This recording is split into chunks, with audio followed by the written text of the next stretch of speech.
विधान न्यूज। दिवाली साफ सफाई से घर को सजाने का, नए कपड़े पहनने का, तरह तरह के पकवान बनाने का और खुशियों से अपने घर को रोशन कर देने का त्योहार है। आज भारत का बच्चा बच्चा ये जानता है कि दिवाली को मनाने का सबसे बड़ा कारण है भगवान श्री राम की विजय रावण पे, और ये भी कि भगवान राम के साथ माता सीता और लक्ष्मण 14 वर्षीय वनवास से लौटे थे इस दिन। पर आज की वीडियो में हम बात करेंगे कि इस दिन राम जी को ना पूछ के हम गणेश लक्ष्मी को क्यों पूछते हैं। तो ये बात है पौराणिक काल की, जब समुद्र मंथन नहीं हुआ था। उस समय देवता और राक्षसों के बीच आए दिन युद्ध होते रहते थे।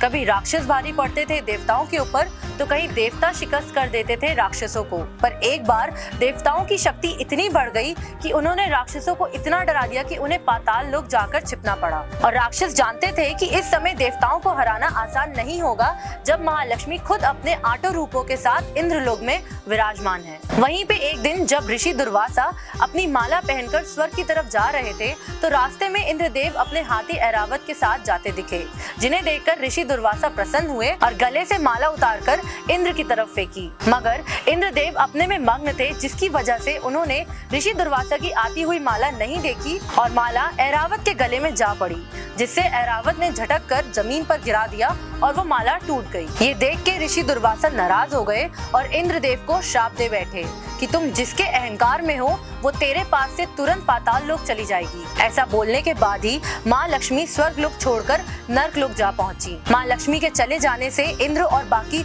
अन्य देवता बहुत कमजोर हो गए।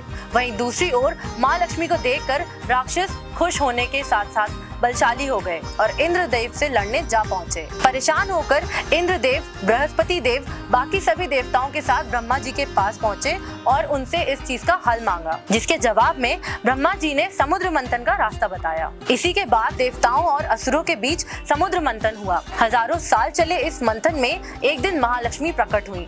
उसी दिन कार्तिक कृष्ण पक्ष की अमावस्या भी थी। माँ लक्ष्मी को दोबारा पाकर सभी देवता फिर से बलशाली हो गए और माँ लक्ष्मी की आराधना करनी शुरू कर दी, जिसमें भगवान विष्णु भी थे। और यही कारण है कि कार्तिक अमावस्या के दिन महालक्ष्मी जी की पूजा की जाती है। महालक्ष्मी के अलावा भगवान गणेश को भी पूजा जाता है, क्योंकि भगवान गणेश को बुद्धि और ज्ञान का देवता माना गया है। इसीलिए कहते हैं कि जिस व्यक्ति के पास ज्ञान होता है, उसी के पास धन भी आता है। और यही वजह है कि सबसे पहले गणेश जी का पूजन किया जाता है, फिर महालक्ष्मी को पूजा जाता है। इसी के साथ ये वीडियो यही समाप्त होती है। ऐसी और जानकारीदायक वीडियोस के लिए जुड़े रहें विधान न्यूज के साथ। विधान न्यूज परिवार की तरफ से आप सभी को लक्ष्मी पूजन की हार्दिक शुभकामनाएं।